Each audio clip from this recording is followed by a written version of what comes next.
gracias, Ana Marcela, por estar esta tarde con todas nosotras y con las personas que se han acercado a través de Zoom o a la librería para escucharte.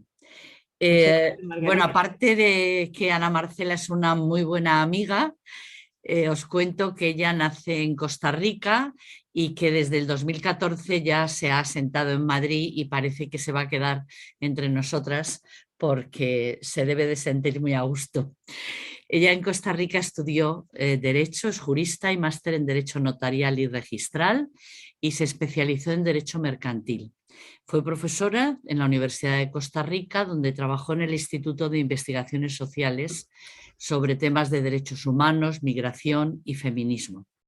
Y además se especializó en atención a mujeres en situaciones de violencia de género en el Instituto Nacional de las Mujeres de Costa Rica. Después se especializó en la Universidad de Pisa en Justicia Constitucional y Tutela Jurisdiccional de los Derechos y trabajó como consultora en el Servicio Jesuita para Migrantes y Fondo de Población de las Naciones Unidas en proyectos dirigidos a los pueblos indígenas de Costa Rica. Cuando ya se establece en Madrid, hace un máster en estudios avanzados en derechos humanos en la Carlos III, en el Instituto Bartolomé de las Casas, y está como doctoranda en estudios avanzados en derechos humanos también en la misma universidad. Ella es una feminista experta en violencia de género, tanto en diversos ámbitos como profesionales como en industrias culturales, título que saca en la Universidad Complutense. Y ha editado un libro en Dickinson que tiene por título Una mirada al feminismo decolonial en América Latina. En este libro ella recoge su investigación sobre estudios postcoloniales, decoloniales y derechos humanos desde la óptica feminista. Y es codirectora del Observatorio Ético Internacional en Madrid. Creo que con este currículum, por eso la hemos invitado a que nos instruya en algo sobre lo postcolonial, lo decolonial, que en el fondo es ese tejer redes entre los distintos feminismos de un lado y de otro del Atlántico. Así que con muchísimo gusto, Ana Marcela, te escuchamos. Gracias, Margarita, y a todas las personas que están aquí. Encantada pues de compartir hoy con vosotras y las personas que pues también se unen al Zoom. Muchísimas gracias y gracias a Librería Meta, que es un proyecto pues magnífico y de un gran empuje y además muy valiente, ¿no?, de mantener esta librería y que es muy bonita además, pero que es todo un proyecto, ¿no?, el que hay detrás. Muchas gracias, Margarita, por ello y también por la invitación y pues también a todas las personas con las que vamos a compartir hoy. Y bueno, más que enseñar, yo creo que es un poco como conversar, ¿no? Los que nos trae aquí, le habíamos puesto un nombre, repensar y tejer los diálogos feministas.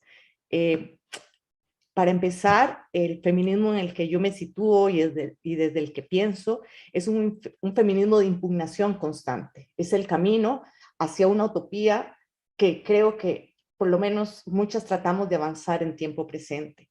Es un feminismo fronterizo de palabras nómadas, porque hablo como una mujer centroamericana que hace 8 años decidió salir del país en el que nací, en Costa Rica, que cuando crucé el mar y todas las fronteras me percaté de que tenía un color que en mi país no tenía y que había dejado de ser lo que era ya para convertirme en otra cosa, ¿no?, en otra persona en algunas situaciones.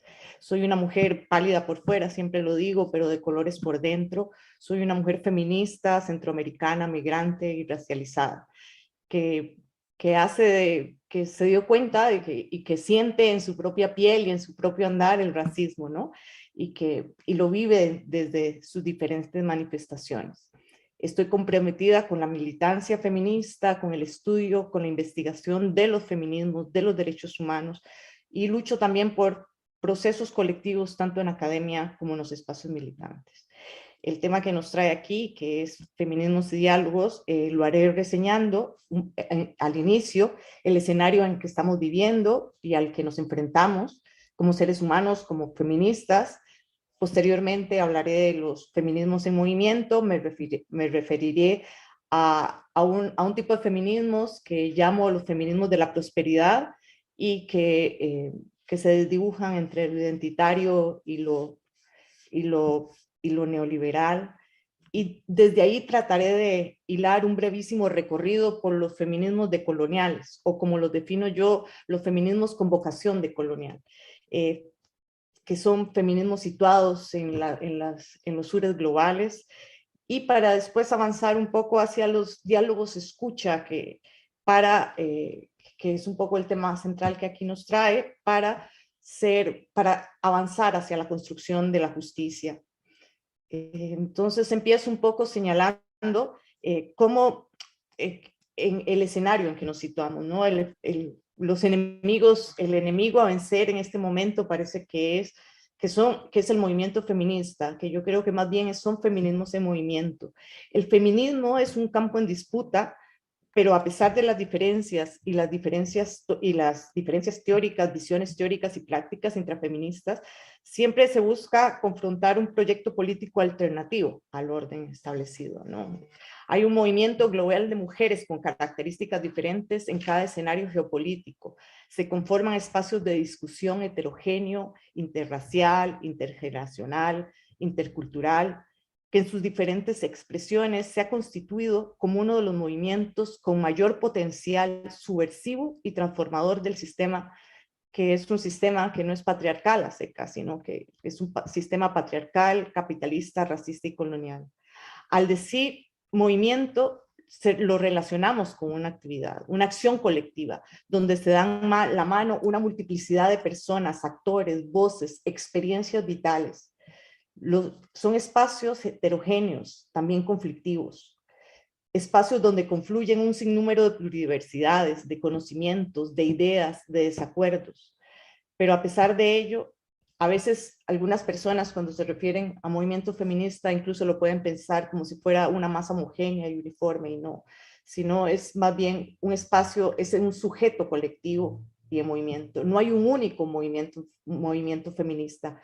Lo que hay son más bien feminismos, muchos feminismos en movimiento, y que toman cada vez más una presencia crítica, situada y contextualizada desde particularidades específicas, históricas, políticas y culturales, profundizando la crítica feminista tanto en lo teórico como en lo práctico. Cada expresión del movimiento feminista es una rama del árbol de esos feminismos en movimiento. Cada una de ellas posee características propias dependiendo del territorio en donde se desarrolle, porque poseen especificidades históricas que los marcan y definen. Los feminismos en movimiento se convierten en desestabilizadores, porque poseen un recorrido histórico con capacidad en términos de pedagogía política y creatividad para enfrentar el proyecto imperial impulsado por las derechas neoliberales, posneoliberales, fundamentalistas, de diferentes tendencias, y que son diversas también, ¿no? No solamente una cuestión de derechas o de fundamentalismo, sino que son muy diferentes, ¿no? Las feministas en nuestra individualidad y en nuestras colectividades no somos monolíticas, eso lo decimos a menudo, e incluso señalamos que es parte de la potencia, de nuestra potencia, porque en los espacios de organización y de activismo es donde construimos procesos colectivos de aprendizajes a partir de las reflexiones individuales y colectivas. El feminismo es entonces un tema central de los que nos atacan, sino a lo mejor es el más grande de los temas, más importante, porque todo lo cuestiona este sistema, la forma en que está organizado el mundo, la forma en que está organizada la vida, la sociedad, la cultura, la economía, la política. Las luchas de las mujeres tienen una fortaleza revolucionaria. Además de que las expresiones feministas son espacios en construcción, desde construcción política y teórica, y son ese desafío, ¿no?, a cómo están estructuradas las sociedades y hacen tambalear los privilegios de las masculinidades, y con potencia, y tiene una gran potencia de aglutinar a otras demandas sociales. Por eso hay fuerzas que son muy fuertes también, que pretenden que las voces feministas dejen de ser subversivas o se limiten a hablar de los derechos de las mujeres, a cuestionar la igualdad de hombres y mujeres con pretensiones de universalidad y que mantengan una mirada reducida a la opresión, a una opresión muchísimo más amplia, ¿verdad? Y que al final lo que pretende tal vez el neoliberalismo es hacerlos vendibles, consumibles, hacerlos cómplices incluso de la injusticia social, de la profundización de la pobreza, de la desigualdad. El ojo de la extrema derecha es en contra de las luchas feministas, porque éstas se están ampliando y porque es necesario cerrar y destrozar el paraguas donde se guarecen las resistencias al sistema de muerte al que nos enfrentamos. Porque ahí, desde los feminismos en movimiento, surgen nuevas posibilidades de construir relatos y praxis democráticas y de justicia social. Porque sabemos que la vida, merecemos vidas dignas que merezcan la pena ser vividas.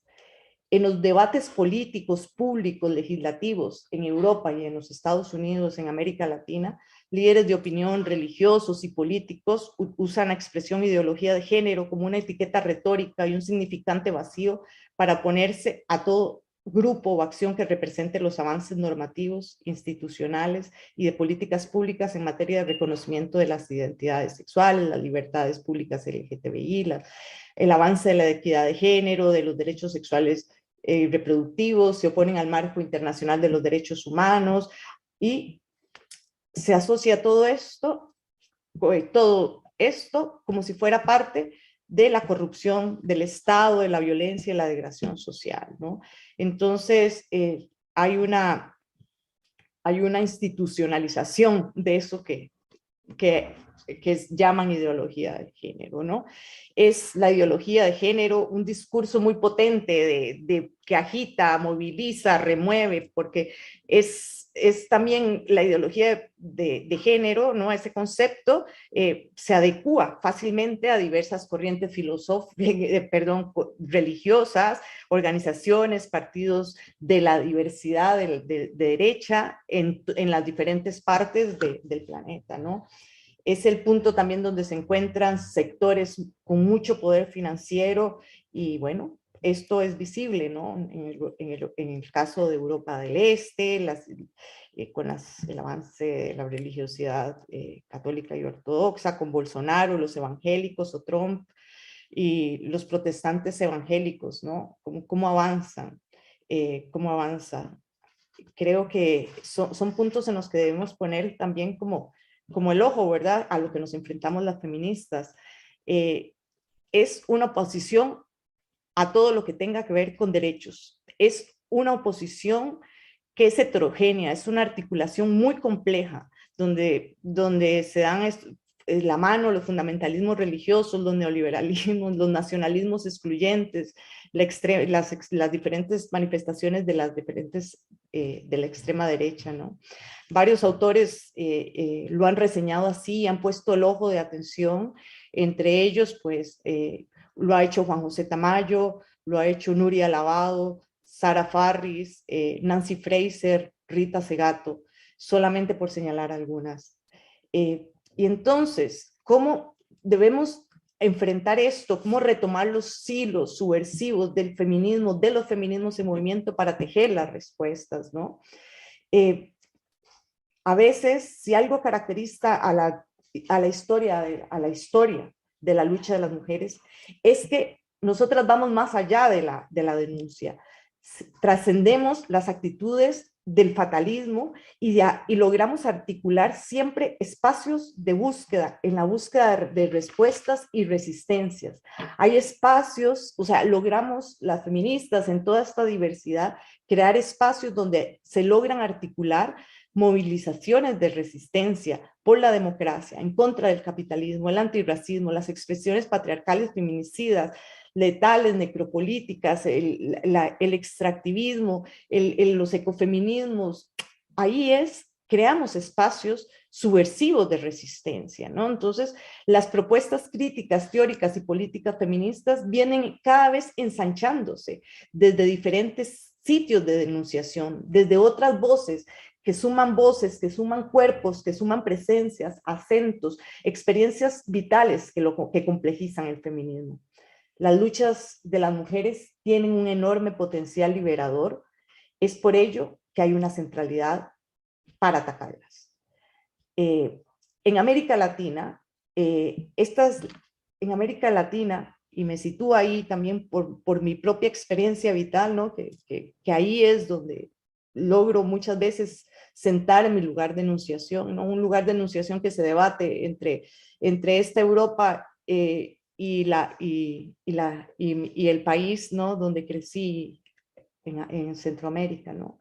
Entonces, por eso también hago esta crítica a lo que en América Latina la ruta institucional del progresismo neoliberal ha marcado el feminismo, ¿no? Desde la institucionalidad. En América Latina, cada país tiene sus particulares, que sitúo más o menos así. Hay un avance de los fundamentalismos religiosos, a un avance que se enfrenta a un discurso institucional de los derechos humanos y políticas de género, vaciadas de transgresión y aliados al neoliberalismo.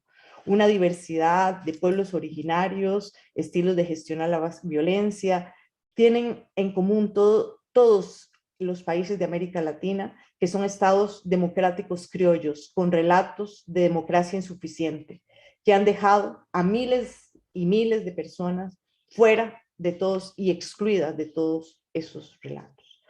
El feminismo de la prosperidad se enmarca en los fragmentos y es el feminismo de la prosperidad es en el que América Latina es en el que muchas veces desde la institucionalidad es el que se potencia, ¿no? Y también desde una diversidad de feminismos hegemónicos también que existen, y sobre todo en los contextos que conozco, ¿no?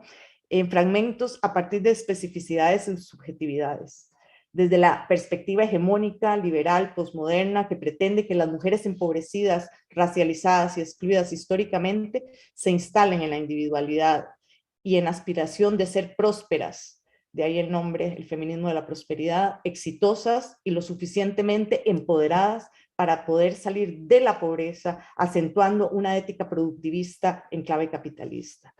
El feminismo de la prosperidad, por supuesto, también toma características propias dependiendo del contexto. Frente a este feminismo que empieza a gestarse en los años 80, sobre todo cuando a finales de los años 80, con los proyectos ya de democratización después de las dictaduras en América Latina, hay un feminismo que se institucionaliza, y a ese es el feminismo que se empieza a dar respuesta. Hay personas que le llaman feminismos decoloniales, tienen diversidad de nombres, porque bueno, ¿por qué se habla de lo decolonial, de lo postcolonial? A mediados de los años 80 también, sobre todo en las universidades anglosajonas y recogiendo el legado de autores como Edward Said, el grupo de estudio, el palestino estadounidense, el grupo de estudios subalternos de la India, potenciaron una crítica sobre el reconocimiento de las subjetividades, el conocimiento, las relaciones de poder que se construyen entre Occidente y sobre lo que no es Occidente.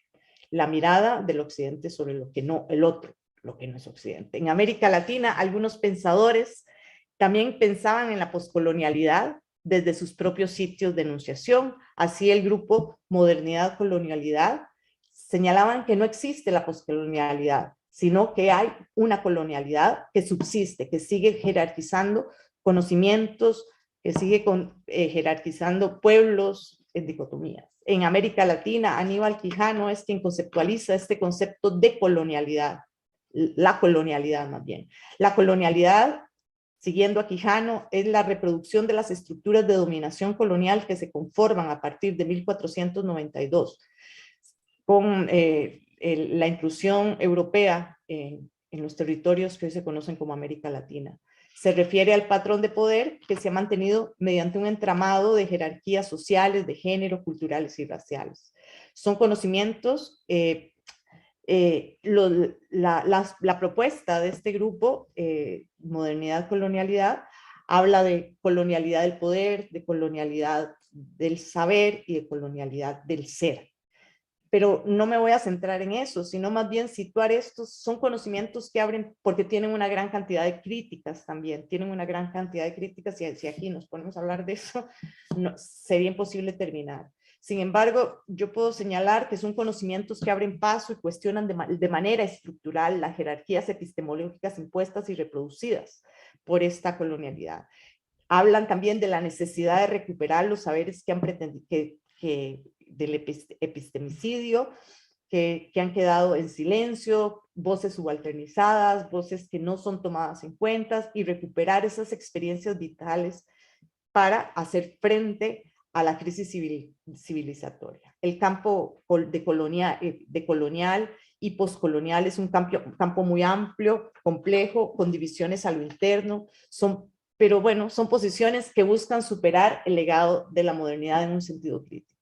Las feministas entran en este debate recogiendo no solo las aportaciones poscoloniales y decoloniales, que las he hecho como en una píldora de 3 segundos, sino también las experiencias de las feministas negras, las socialistas, las lesbianas, y se han nutrido de las propuestas teóricas, epistemológicas y metodológicas de la crítica de los estudios postcoloniales, del grupo Estudios de Subalternos de la India, del grupo Modernidad-Colonialidad. Retoman el legado de las feministas negras, de las mujeres de color de los Estados Unidos, de las feministas chicanas de los años 70, 80, recuperan y suman desde América Latina los saberes y las voces de las poblaciones históricamente excluidas, violentadas, que siguen profundizando el relato, la crítica a un relato de la modernidad racista, ¿no? Y han cuestionado y ampliado también el sujeto universal descontextualizado del feminismo hegemónico occidental, europeo, y han subvertido los marcos teóricos y políticos de la lucha, de la propuesta y la resistencia de las mujeres. Por lo menos es lo que se ha pretendido. Los feminismos decoloniales son aportaciones dispersas en la geografía, pero están situadas geopolíticamente en el tercer mundo. Son parte de las epistemologías del sur, siendo los conocimientos conocimientos geopolíticamente inspiradas en los sures globales, contrapuestos a las epistemologías dominantes de los nortes globales. Es un cuestionamiento a lo teórico sobre lo práctico. Y a pesar de que no hay una univocidad en las propuestas decoloniales feministas, porque lo que existe es una madeja de hilos que a veces pueden ser comunes y a veces no tan comunes, pero en toda su diversidad y desde diferentes sitios de enunciación pretenden dar insumos teóricos y políticos para trascender el proyecto violento, civilizatorio que impone el neoliberalismo en contextos marcados por la colonialidad, por lo que brindan atención esencial a revisar las conexiones entre modernidad, capitalismo, patriarcado, racismo, democracia y democracia liberal. Asimismo, muestran las capacidades de agencia de las mujeres, de resistencia en los diferentes espacios y territorios. O sea, es como un feminismo muy desterritorializado, y cuestionan a un feminismo hegemónico, europeo, occidental, que parte muchas veces o supone un único sujeto mujer, un único feminismo, un único patriarcado, un único conocimiento válido. Las feministas decoloniales o con vocación decolonial es lo que pretenden ampliar, pretenden ensanchar eso, y ahí es donde está, yo creo que el eje central de la crítica, ¿no? Parten de que no hay un solo patriarcado universal. María Galindo nos dice, el patriarcado no es un modelo de dominación universal indiferenciado, general e idéntico en cualquier sociedad que sea la sociedad.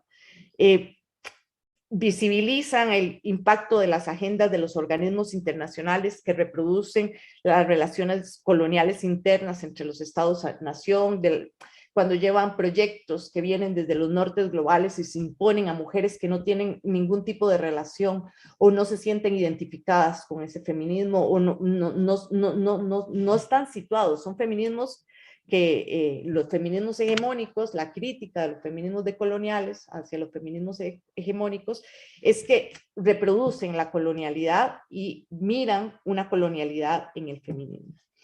los feminismos de trayectoria decolonial que se oponen a estos feminismos hegemónicos que también llaman los feminismos blancos, los feminismos occidentales, ¿verdad?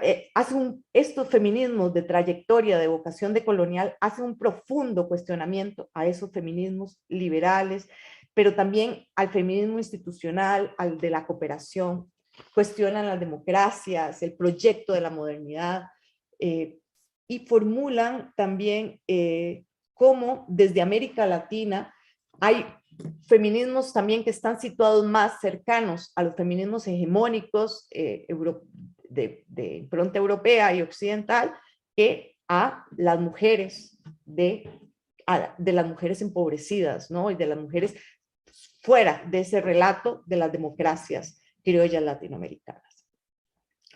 Bueno, yo sí creo que el patriarcado existe y ha existido siempre. Hay algunas discusiones dentro de los feminismos de vocación decolonial que consideran que esto no ha sido así siempre, entre ellas María Lugones. Sin embargo, yo coincido más con Rita Segato y con Julieta Paredes, y con la misma María Galindo, que nos hablan de que sí existía el patriarcado en las sociedades pre-inclusión colonial. Ha existido siempre, pero debe contextualizarse. El patriarcado, al igual que el feminismo, los feminismos tienen que contextualizarse y analizarse a partir de estructuras sociales en contextos y geografías específicos. El feminismo, construido desde lo hegemónico, que se le dificulta mirar las diferencias de clase, de raza, la situación del lugar de enunciación, de dónde están las personas situadas, de los privilegios de un mundo que no mira muchas veces, de los privilegios de un mundo partido en dos o en más partes, y que solamente parten, que hay solamente un sujeto mujer y un solo patriarcado, perdón. Por eso, desde esta diversidad de feminismos de trayectoria decolonial, de vocación decolonial, hay un sinnúmero de nombres y también de diferentes ramas: feminismos decoloniales, feminismos indígenas, comunitarios, disidentes, periféricos, por situar los primeros que se me vinieron a la cabeza. Pero, ¿no? Son muchas, pero aspiran todas a romper con ese legado de la modernidad, el eurocentrismo, el racismo, el universalismo limitante y la mirada. Yo sí creo que no son todos los feminismos occidentales. Esa es mi posición. Muchos de mis colegas consideran que esto no es así. Sin embargo, es mi posición de que no son todos los feminismos de trayectoria occidental, no, sino porque también encontramos aquí, por lo menos, ¿verdad?, espacios donde también se escuchan nuestras voces y donde hemos ido poniendo el acento también y nuestras demandas como mujeres feministas racializadas aquí en el Estado español, por ejemplo, y hemos también ensanchado la discusión feminista, pero además también la propuesta feminista, porque no es solamente la discusión, sino también que eso lleve, que construyan propuestas, ¿no? Desde las expresiones feministas situadas. Porque no siempre son organizaciones feministas al estilo occidental. Tampoco es mirar el asunto desde el esencialismo. No, tampoco es así. Las expresiones feministas no son segmentos, no son una suerte de luchas sectoriales, sino son un cúmulo de luchas, un cúmulo de movimientos en contra de un sistema, en un sistema que nos está matando, que nos está aniquilando, no solamente a las mujeres, sino está aniquilando a la madre tierra, los cuerpos de las mujeres, los cuerpos feminizados, los territorios, los cuerpos territorios.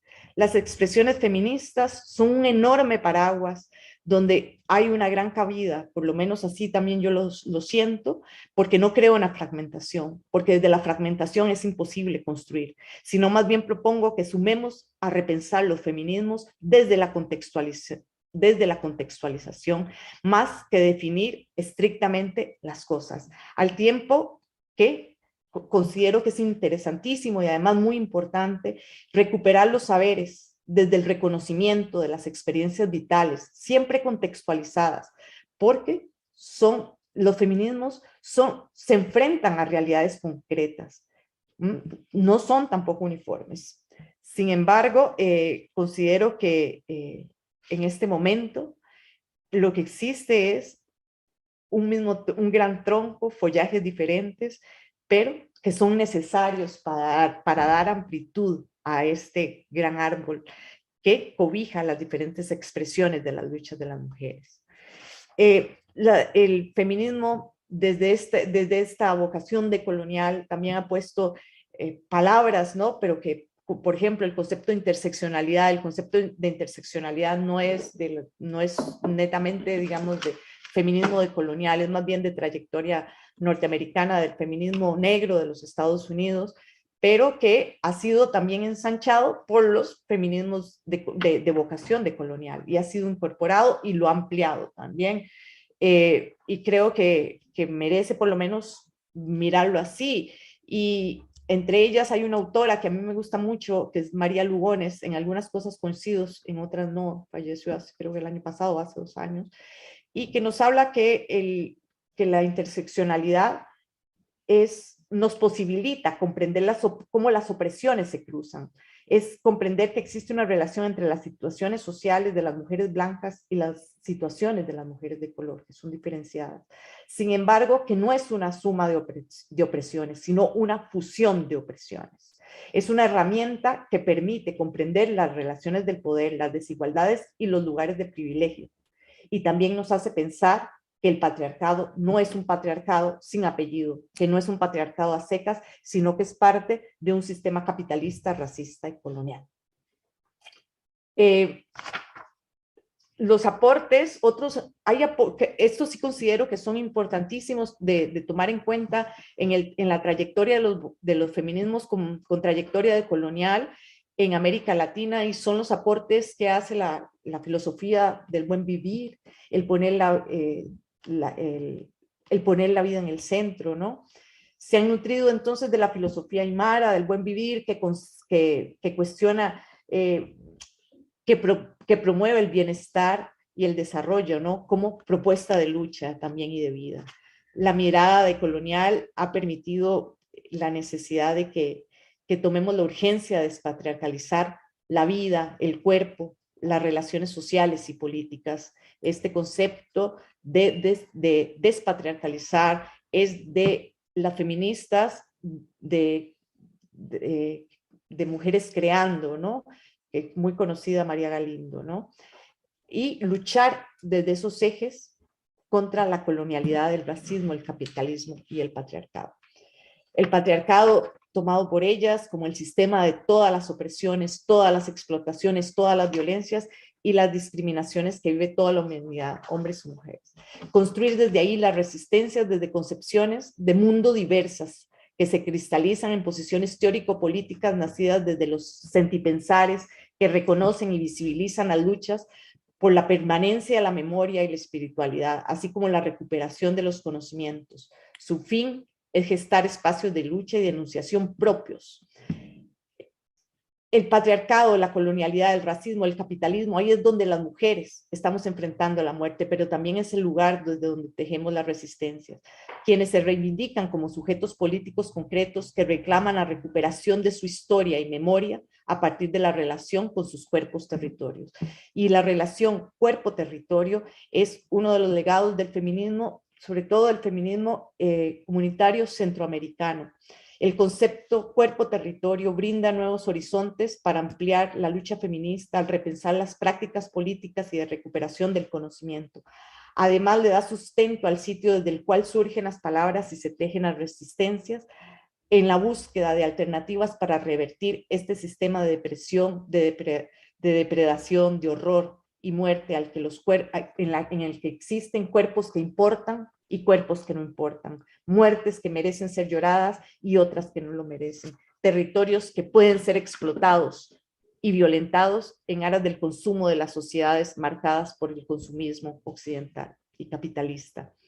Los feminismos situados es ahí donde deberíamos entrar, centrarnos, ¿no? Considerar que las luchas feministas no son solamente por obtener la igualdad ante la ley, por la emancipación de las mujeres o el reconocimiento de identidades en clave interseccional, que no cuestiona al capitalismo en estos contextos de los que he venido señalando.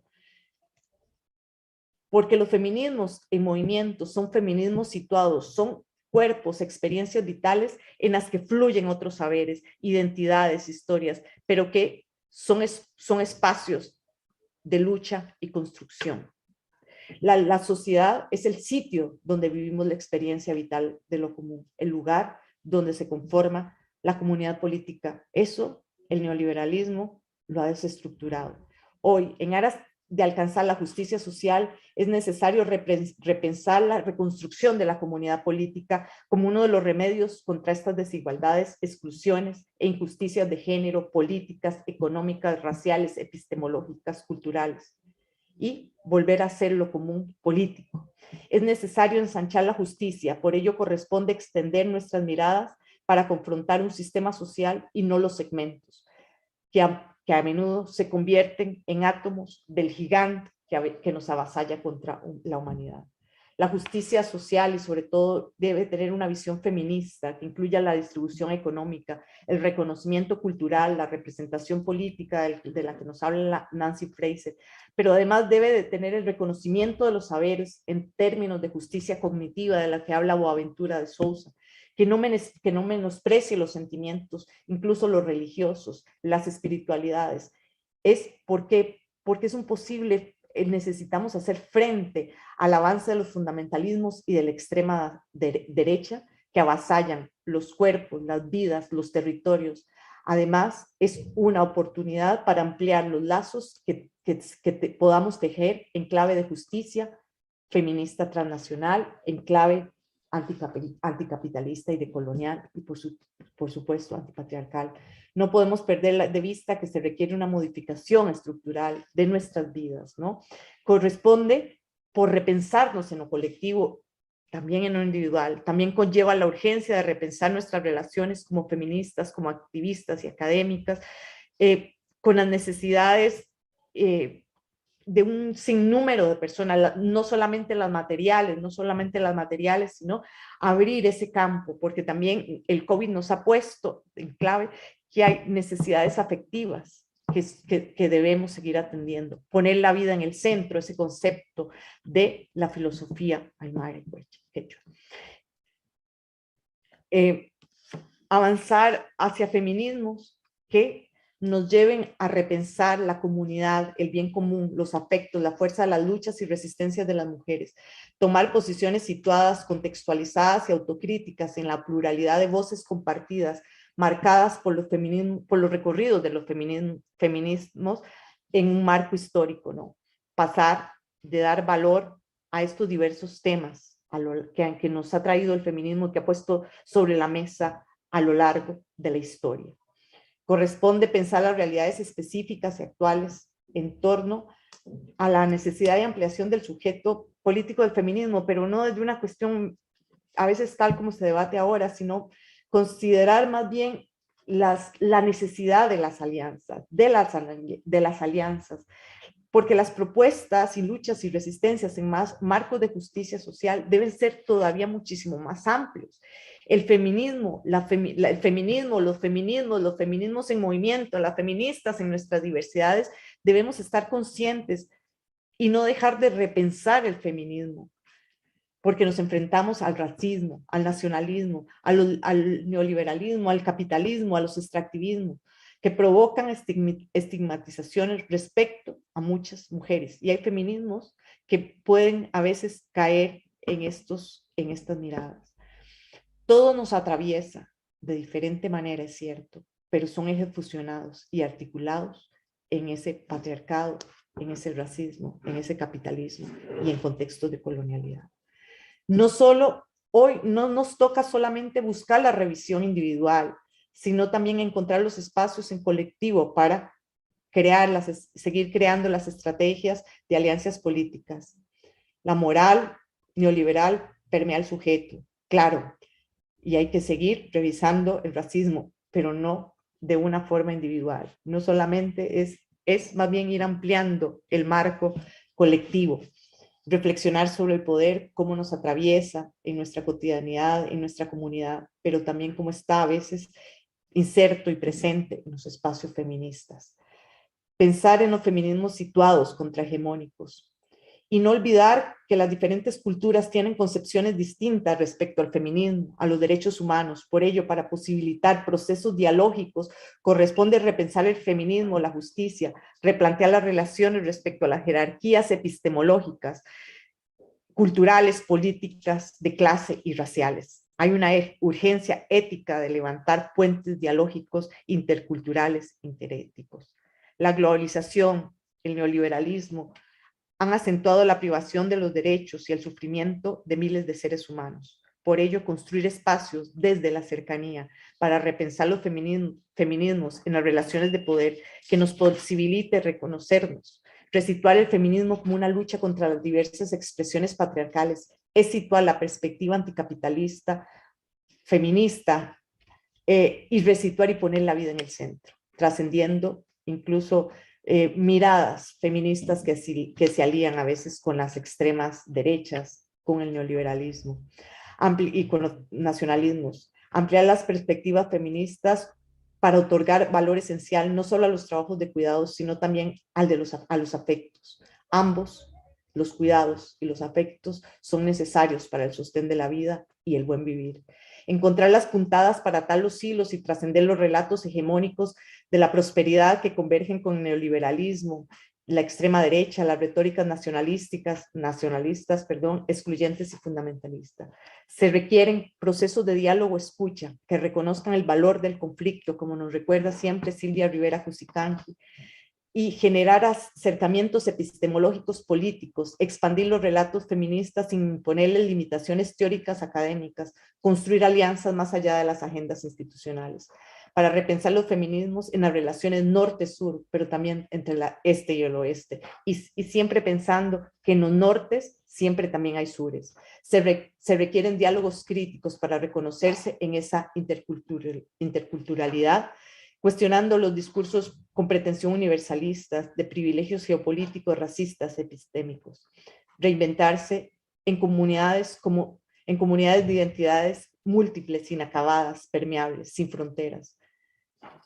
Trascender lo meramente descriptivo y encontrar los hilos para tejer historias propias y ajenas, alterar las cartografías de poder, subvirtiendo los procesos los contextos postcoloniales y decoloniales, en una multiplicidad de voces, de cuerpos, de conocimientos y experiencias políticas, procesos que otorguen un valor especial al lugar de enunciación sin caer esos en esencialismos. Reimaginar, repensar los alcances del reconocimiento, la redistribución, la participación de la vida social y las jerarquías de conocimiento. Construir relatos feministas que sumen las presencias y voces subalternas, las subalternizadas, las voces bajas e inaudibles, para potenciar relatos y praxis, para extender cercanías de memoria y justicia social. Son diálogos horizontales que trasciendan las cartografías del poder, pero que nos hagan ver también nuestros propios privilegios desde el lugar donde estamos situados. Es urgente desde las diferentes miradas teóricas y políticas cuestionar y develar las representaciones discursivas de los sujetos construidos desde la otredad en los diferentes contextos geográficos históricos.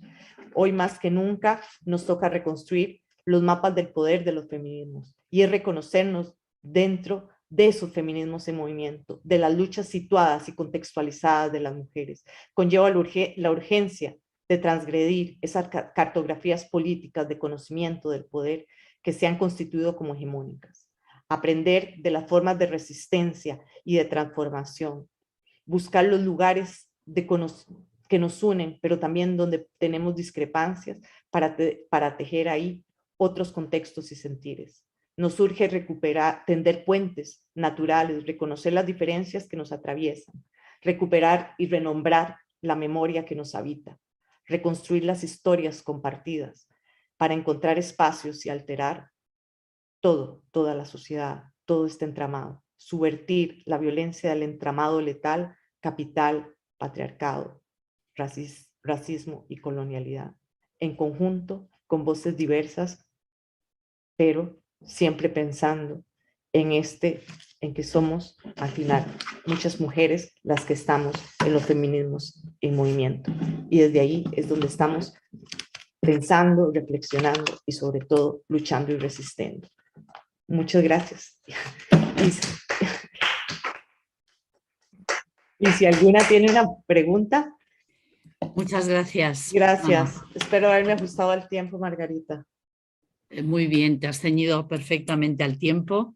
Gracias. Y además has dado todo un repaso a los diferentes feminismos, tanto de coloniales que, bueno, a los feminismos en movimiento que tú decías, ¿no? Y me parece, bueno, que a veces preguntan, pero las feministas, ¿qué más queréis, no? Y claro, con el panorama que tú has puesto sobre la mesa, pues es que nos queda muchísimo. O sea, queremos muchísimo todavía, porque realmente has hecho un relato bastante extenso de la cantidad de cosas que todavía nos faltan, ¿no? Y me parece también importante tener en cuenta la aportación de los pueblos indígenas, ¿no?, que tú has señalado, porque, bueno, nosotros no tenemos pueblos indígenas porque los matamos a todos y entonces pues ya no nos queda nada, ¿no?, de ellos, pero realmente es muy interesante esa proximidad a la tierra y a poner la vida en el centro, que de todas maneras no parece que lo hayamos aprendido después de la pandemia, por lo menos en muchos países occidentales, o donde, bueno, nos queda mucho todavía por aprender de estos feminismos, ¿no? Y bueno, no sé si alguien quiere levantar la mano o abrir su micrófono para decir algo. A mí me parece muy importante lo de los espacios subversivos de resistencia. Me parece una manera de conceptualizar dónde estamos las feministas, ¿no? Uh-huh. Lo mismo que la interseccionalidad, en fin. Me parece muy, muy interesante todo lo que has dicho. Gracias. Has dicho demasiadas cosas. Sí, traté de eso. Es un tema complejo. Los feminismos decoloniales a veces se toman como a la ligera, ¿no? Y yo cada vez que me enfrento yo a seguir estudiando este tema, tengo muchísimas críticas también y algunas cuestiones ahí, pero también me encuentro que es una gran madeja, ¿no? Que no son fáciles de abordar, y no tienen tampoco una línea discursiva igual, ¿no? Pero que lo que buscan es como potenciar las experiencias vitales de historias de pueblos y colectividades que han sido eliminadas de esos relatos en los estados criollos latinoamericanos, ¿no? De estas democracias insuficientes y que siguen siendo racistas a lo interno, ¿no? Y que quienes nos potenciamos aquí también, porque dentro del Estado español y dentro del movimiento el 8M, ¿no? También han empezado a suponer, a tener un peso estas miradas, ¿no? Desde la misma diversidad, porque tampoco es algo que sea como un discurso hegemónico dentro de allá, digamos, dentro del mismo feminismo decolonial, por lo menos decirlo así, no, sino que hay una multiplicidad de relatos ahí. Marina, si quieres hablar. Sí, bueno, primero muchísimas gracias, ha sido súper interesante, la verdad, y siempre me encanta escuchar estas cosas y sobre todo de gente que eso, o sea, ¿qué es lo que dices tú? Pues tú no eres española, vamos, o no has nacido en España y has vivido igual toda esta represión de otra forma y no sé, es justo lo que has dicho, que me parece súper importante no olvidarse de que en la lucha feminista también hay gente más privilegiada y menos privilegiada, que yo soy una mujer blanca de España y obviamente pues tengo más privilegios, aunque tenga menos privilegios que un hombre, voy a tener más privilegios que a lo mejor tú. Y eso yo creo que es algo que normalmente en casi todos los feminismos se tiene en cuenta, pero que a veces tendemos a olvidarnos de ello, de que el feminismo tiene que ser, o sea, tiene que incluir a todos, que tiene que ser eso, lo que has dicho, antirracista, decolonial, que tiene que incluir al colectivo LGTBI, que tiene que ser antifascista y que eso no cabe, al menos en mi opinión, excluir a alguien porque justamente es un movimiento que lo que intenta es incluir y eso, que seamos todos iguales en nuestra diversidad, pero o sea, eso, con los mismos derechos y las mismas posibilidades, teniendo en cuenta de que partimos de diferentes bases, o sea, que a lo mejor, o sea, yo tengo una oportunidad y otra persona tiene que tener la misma oportunidad, pero igual está partiendo de un sitio como más bajo y necesita pues eso, nada, eso. Y nada, eso, pues muchas gracias. Gracias, Marina. Gracias, Marina. Sí, me parece que interesante, ¿no? Sí, vernos en esa diversidad de contextos, ¿no? Y cómo, pues sí, a las experiencias vitales y también las cuestiones materiales nos atraviesan, ¿no? Respecto al racismo, yo es algo que nos permea a todas, ¿no? Y nos traspasa a todas las personas. Si dicen, tú eres racista, pues sí, porque también... Sí, porque sí una lo es, porque nos atraviesa a todos, ¿no? Igual que un día me puse unas gafas violetas y empecé a ver el feminismo también, y a mí me permitió mi experiencia vital el traspasar la frontera y sentir el racismo, ¿no? Y vivirlo. Eso, y aunque soy pálida, ¿no? Pero bueno, sigo siendo, sí, mi origen sigue siendo latinoamericana y la raza es como un signo que una lleva puesta, ¿no? Entonces, eso, pues sí, yo vivo aquí, soy española, pero siempre te preguntan de qué país eres, ¿verdad? Y no, yo digo, bueno, ¿de dónde eres? Yo digo, de Lavapiés. Y desde ahí es donde me sitúo. Si lo que te interesa es saber dónde nací, nací en Costa Rica, ¿no? Es un país en Centroamérica, soy una mujer centroamericana.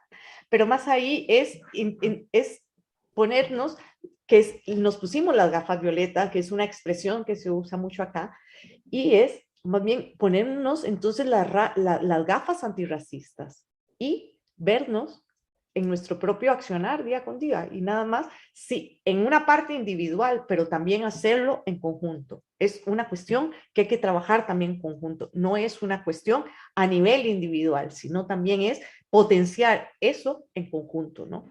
¿Y para qué? Para seguir construyendo las alianzas desde las experiencias vitales y de las diversidades materiales también y subjetivas que nos atraviesan, ¿no? Y es desde ahí hacer ese paraguas cada vez más grande, porque no es solamente yo o el grupo en el que yo considero que estoy, no, sino es la humanidad entera, y las mujeres somos la mitad de la humanidad.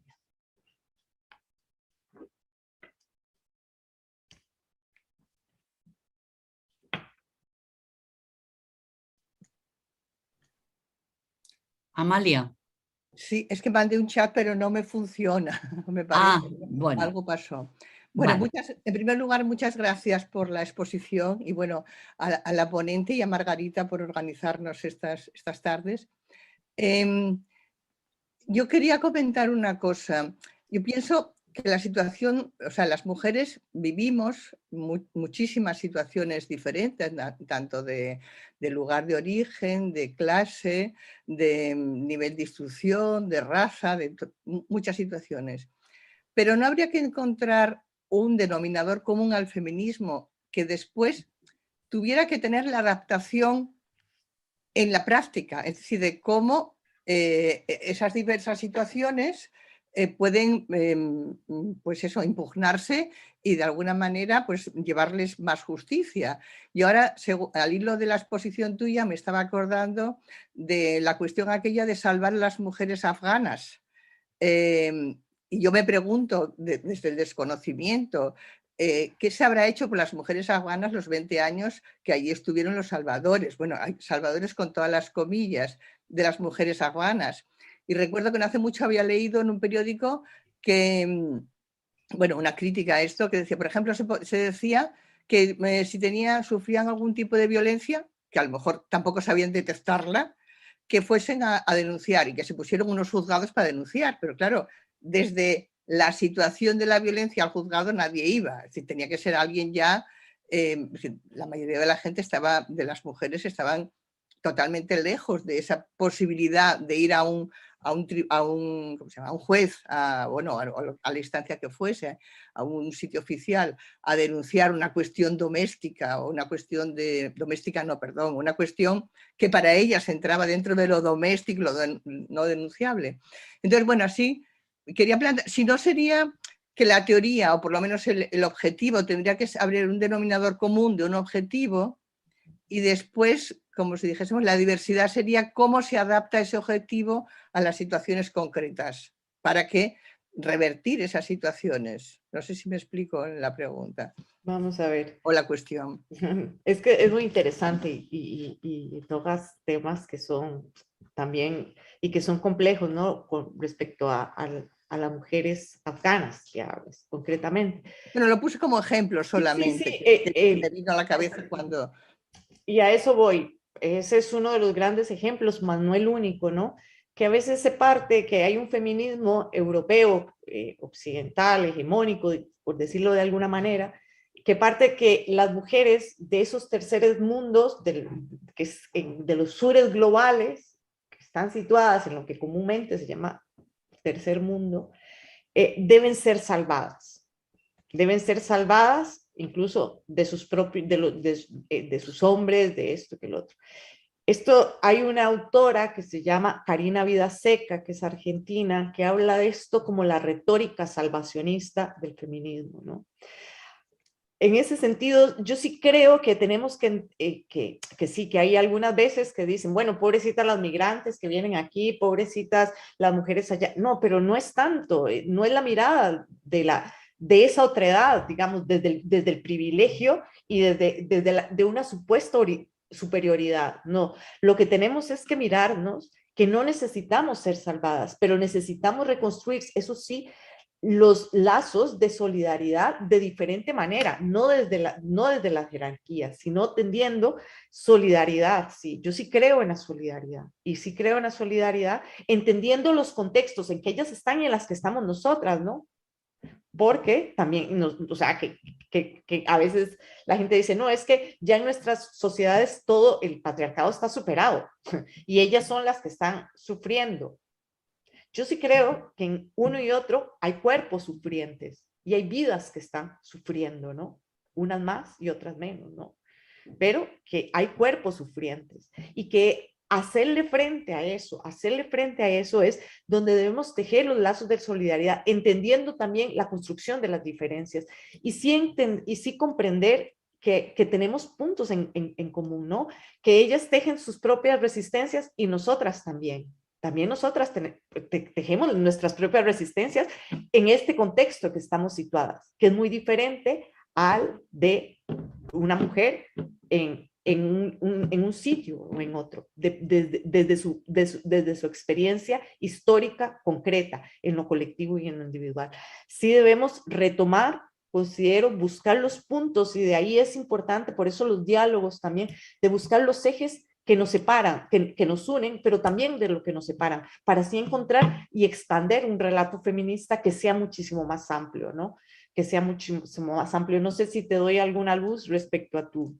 Y en ese, por ejemplo, es contextualizar el patriarcado. El patriarcado, si hay un patriarcado, claro que hay un patriarcado, pero es como que se va adaptando a cada contexto, ¿no? A cada contexto, y en cada contexto hace de las suyas de violencia contra las mujeres. Y por eso es que nos matan aquí, allá y en el más allá, ¿no?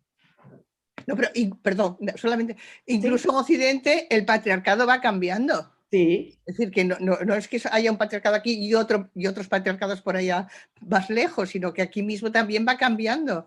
Y según también clase social, pues se ejerce de una manera o de otra. Bueno, muchísimas gracias. Gracias a ti por la pregunta, me dejó pensando. Gracias.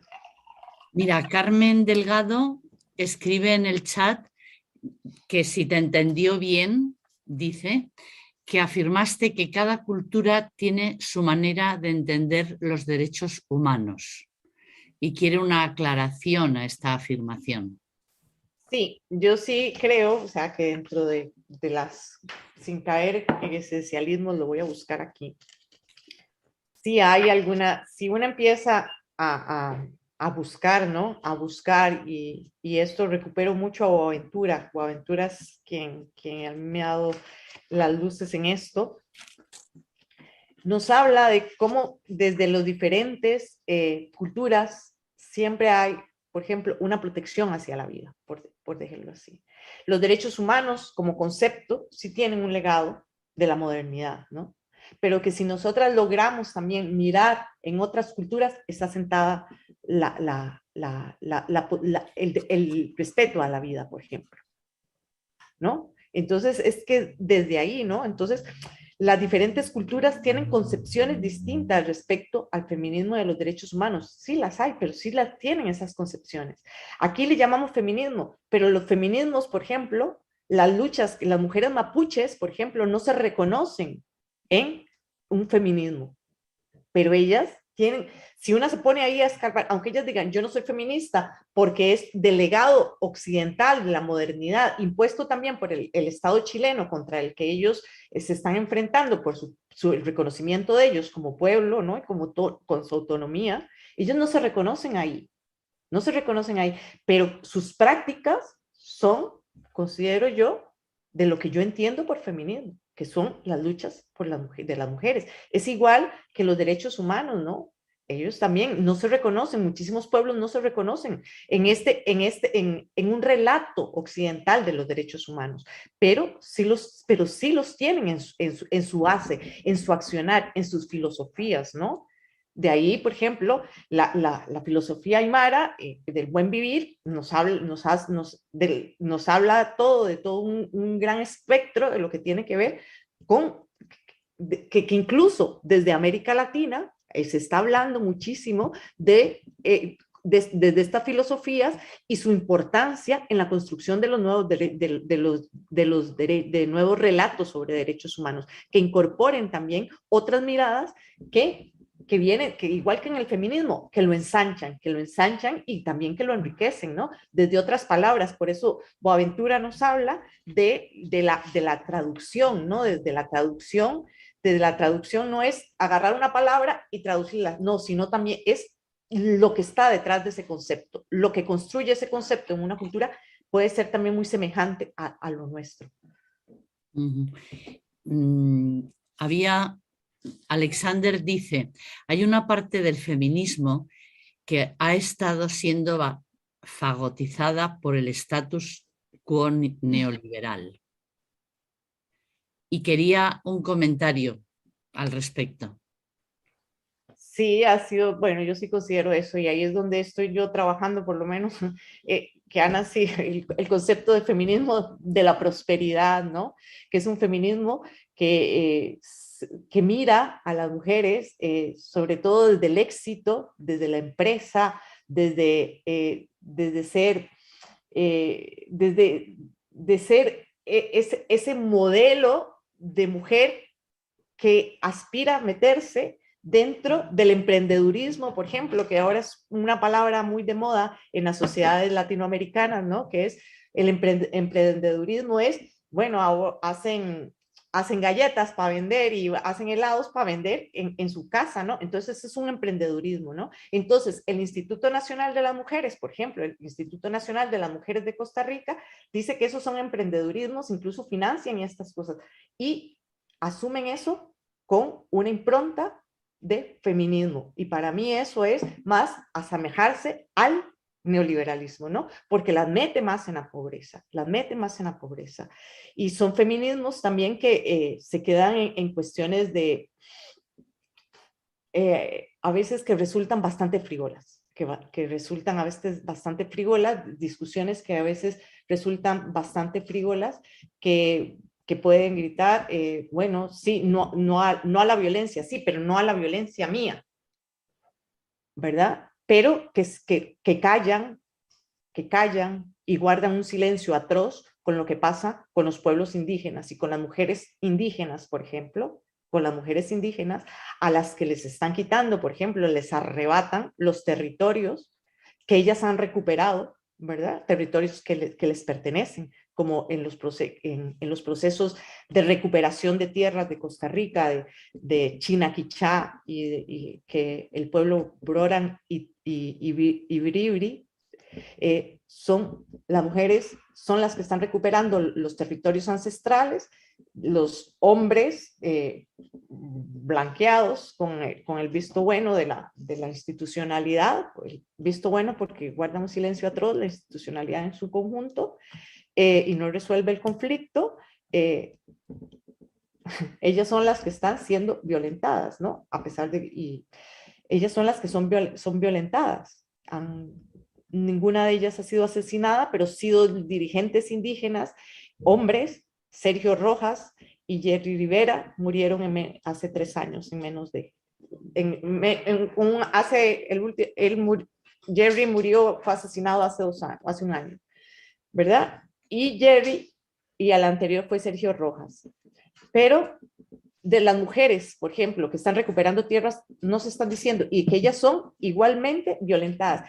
Y ahí les llevan el feminismo del emprendedurismo, el feminismo de salga usted por sus propios medios de la pobreza y de sus propias situaciones, ¿no? Con un instituto de las mujeres que no funciona. Y habla de eso, del caso de Costa Rica, ¿no? Pero eso se repite a lo largo de toda América Latina.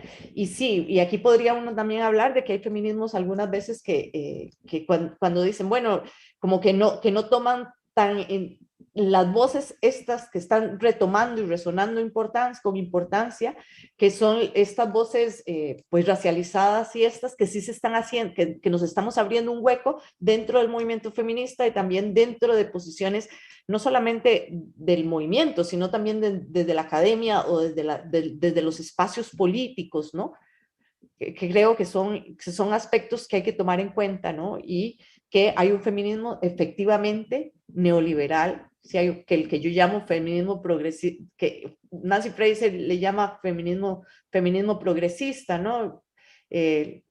Neoliberal, un feminismo progresista neoliberal. Yo le llamo el feminismo de la prosperidad, porque por lo menos en América Latina estos feminismos se parecen también a los relatos de las iglesias evangélicas que hablan desde la teología de la prosperidad. Unos hablan que a través de Dios lograrán el reino de los cielos, del dinero, lograrán el reino de los cielos. Y este feminismo que se impone desde la institucionalidad, habla de insertar a las mujeres dentro del emprendedurismo para hacerlas cada vez más parte del neoliberalismo y gestionar desde ahí la pobreza. Dice Carmen que si este feminismo de Costa Rica del que estabas hablando se define como decolonial, si es correcto. En Costa Rica, el feminismo en Costa Rica es muy poco más bien lo que existe de producción, digamos, feminista académica decolonial. Sin embargo, he estado dándole algún seguimiento a algunas voces de mujeres indígenas que sí están construyendo espacios alternativos. Pero, a ver, lo decolonial es más que todo una cuestión teórica. Hablemos más bien de la cuestión práctica que están llevando aquí mujeres, como puedo hablar en este momento, una chica con la que converso mucho también, de una organización que se llama El Camino a la Semilla, del pueblo Broran de Térraba. Se están construyendo redes que son diferentes porque ellas no se sienten por el feminismo del INAMU, ¿no? Por ese feminismo de la prosperidad. Entonces se están construyendo otros relatos feministas y otras formas de articular la lucha feminista de las mujeres indígenas en los diferentes territorios. Pero en Costa Rica el feminismo decolonial incluso ha sido muy poquito estudiado, muy poco estudiado. Bueno, James, te agradece todo lo que has dicho porque nos dará mucho que pensar. Yo también lo creo. Gracias, James. Gracias. Y Alexander Rodríguez, también gracias por la explicación. Y Sandra dice, el estatus como madre es tanto importante en cada cultura. En Costa Rica absolutamente también, porque no se habla sobre mujeres que pierden sus hijos, por ejemplo, en las adopciones transnacionales. Bueno, creo que has entendido lo que he leído, ¿no? Está sí. un poco... las adopciones transnacionales citadas, por supuesto que hay una Hay una visión del Patronato Nacional de la Infancia, hablo en Costa Rica, ¿no? Que es ahí donde puedo hablar, que me sitúo ahí más, que conozco más, pero por supuesto, y que hay una cuestión donde actúa con un clasismo exacerbado, ¿no? Le quita a los hijos a las madres en lugar, ¿verdad? Por la condición de pobreza en la que están. Son mujeres empobrecidas a las que también les arrebatan sus hijos, en lugar de hacer un abordaje integral. Desde mi experiencia ha sido lo contrario. El abordaje es fragmentado y resulta más fácil separar a los niños, a los hijos y a las hijas de sus madres y de alguna manera culpabilizarlas incluso por ser pobres y por estar empobrecidas. Es muy rudo y al final muchas de estas criaturas terminan en hogares, en adopciones internacionales. Sí, que hay una visión muy clasista también, es ahí los estados criollos, ¿no? Que siguen siendo clasistas, racistas y tal, ¿no? O sea, es que a veces hablamos del racismo como solamente que quienes estamos aquí en estos nortes lo vivimos, no, pero es que también se reproduce en los estados criollos, o sea, en los estados latinoamericanos, en este caso, hay un colonialismo interno y por supuesto un gran clasismo, ¿no? Porque eso es algo que atraviesa las diferentes sociedades, la clase social, el género y la raza permean todo, ¿no? Son las estructuras de poder donde se asienta esto. Celso, no sé si quieres hablar porque has abierto tu micrófono. Sí. Lo que pasa es que no se ve, o sí se ve cuánto. Sí, se ve, pero tienes un internet muy débil. Ah, sí. Y se te corta. Claro, bueno, pues perdón y muchas gracias. Primero, estoy de acuerdo después de escucharte con la presentación que hizo Margarita de la riqueza que de alguna manera nos traías como una persona competente en el tema, porque me parece que has hecho un fino análisis y también eso me interesa decirlo. A veces parecía, fíjate, que volvías a decir las cosas que ya habías dicho, ¿no? Pero las decías matizando, es decir, no repetías, sino lo que se dice en literatura, tenías temas, practicabas con los temas la recurrencia, que es de alguna manera positivo, ¿no? Y añadías algo siempre, matizabas, etc. Con lo cual yo me he sentido muy contento de haberte escuchado y te felicito. Segunda cosa, por hacerte alguna pregunta, 2 o 3 muy concretas. Primera, cuando has dicho lo de Nicaragua y cómo te sentías, que si pálida en la cara, pero a mí me extraña porque yo el concepto que tengo de Nicaragua ahora, comparado con lo que está en la zona, en Costa Rica, si lo consideras en comparación con Nicaragua, en comparación con Haití, en comparación con otros países, pues yo lo veo como muy privilegiado, no sé, la concepción que nos llega a España de Costa Rica desde aquí, tengo esa concepción. Tanto más que tengo un antiguo compañero de un curso inferior a mí, que, es periodista por allí, o no sé si ya lo sigue ejerciendo, pero él se sentía muy a gusto y nos invitaba a que fueran.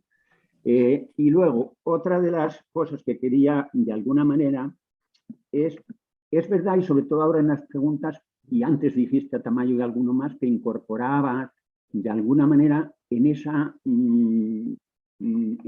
lucha que has venido a decir, que de alguna manera tú participabas del espacio, hay que abrir espacios de alguna manera de lucha, de subversión, de resistencia. Pues citas, por ejemplo, al principio en tu conferencia a Juan José Tamayo, ahora has hablado de otros en las respuestas, pero en general eso lo he echado un poquito de menos. Es decir, en esa lucha feminista no hay que integrar más a los varones. Esa sería un poco mi pregunta también. Porque vale, punto. Gracias, Celso. Bueno, la pregunta. Bueno, Celso, a partir, digamos, de lo de Costa Rica ha sido construida, la identidad costarricense ha sido construida a partir de mitos, ¿no? Y uno de los mitos es que son más blancos que el resto de las personas de Centroamérica, ¿no? Probablemente dentro de un valle central, en el centro del país, hay una población más pálida. Eso no significa que Costa Rica estuvo exenta de los procesos de la conquista, ¿no? Y que eso no significa de que las mujeres indígenas fueron violadas y que muchas personas probablemente venimos de ahí, ¿no? Y que la mayoría de costarricenses vienen de una negra o procedemos de una negra que se llamó Juana Cuero, creo, ¿no? Por ahí yo creo que está Alexander Rodríguez, que es experto en genealogía y lo podría aclarar si fuera así. Pero bueno, lo digo así, ¿no? Y ese es uno de los mitos que ha sentado el ser costarricense, que son personas blancas y que son más cercanas a Europa y no se miran en el relato de un relato histórico de Centroamérica. Hay hay una separación de ese contexto histórico con Centroamérica. No les gusta mirarse ahí, ¿no? Eso es una cuestión que ha sido construida desde toda la cuestión de la subjetividad costarricense, ¿no? Entonces necesitaban parecerse más a Europa, ¿no? Y si vemos las banderas, los colores de la bandera de Costa Rica son los colores azul, blanco y rojo, que es diferente, son los colores de la bandera de Francia, que fue la que miraban, y no los colores de todo el resto de Centroamérica de banderas, que son azul y blanco, ¿no? Nada más por decirlo ahí, nada más. Es un tema bastante complejo y un día podríamos hablar de eso. A ver, los espacios subversivos, ¿no? Respecto al feminismo, por supuesto, hay que seguir abriendo espacios subversivos y hay que seguir profundizándolos y profundizándolos, porque el feminismo es eso, es seguir profundizando una impugnación constante a lo que tenemos. Los hombres, yo creo que los hombres necesitan primero mirarse sus propios privilegios, cuestionarlos, hacerlos tambalear, pero ellos mismos también, y ahora se está utilizando toda una serie, digamos, de grupos de nuevas masculinidades, otros hablan de despatriarcalizar y tal, y bueno, hay un profesor, Octavio, olvido el apellido, ¿no? Octavio, olvido el apellido en este momento, y bueno, también que hacen propuestas, ¿no? De qué hacen los hombres. Yo creo que los hombres lo que tienen que es hacerse atrás. Han estado mucho tiempo adelante, les corresponde echarse para atrás y escuchar. Igual que las feministas, nos tenemos que escuchar entre nosotras y a veces escuchar más también a aquella mujer, por ejemplo, que nos tiene que contar algo que también los hombres necesitan escuchar para después constituirse no en las voces del feminismo, sino en voces que pueden ser aliadas feministas. Aliadas, sí. Son, por supuesto. Y para eso, bueno, quienes pueden tener acceso al conocimiento, a la literatura, a la producción académica, por supuesto que se puede empezar desde ahí. Y a quienes no, si hay otras personas, otros hombres que no los tienen, es revisarse, ¿no? El privilegio de las masculinidades y cómo están construidas, ¿no? Es Octavio Salazar. Octavio Salazar, sí. Sí, Vale. que es alguien que también ha producido y que tiene charlas y tal, y que podría seguir también. Uh-huh. Bueno, pues yo creo que ha sido muy interesante Gracias, Margarita. este rato de estar juntas y te damos las gracias, Ana Marcela, por traer una mirada diferente a los feminismos, que hasta ahora nadie había hablado de ello, ¿no? Y por eso también fue la razón, por supuesto, de invitarte. Muchas gracias, Margarita. Muchas gracias.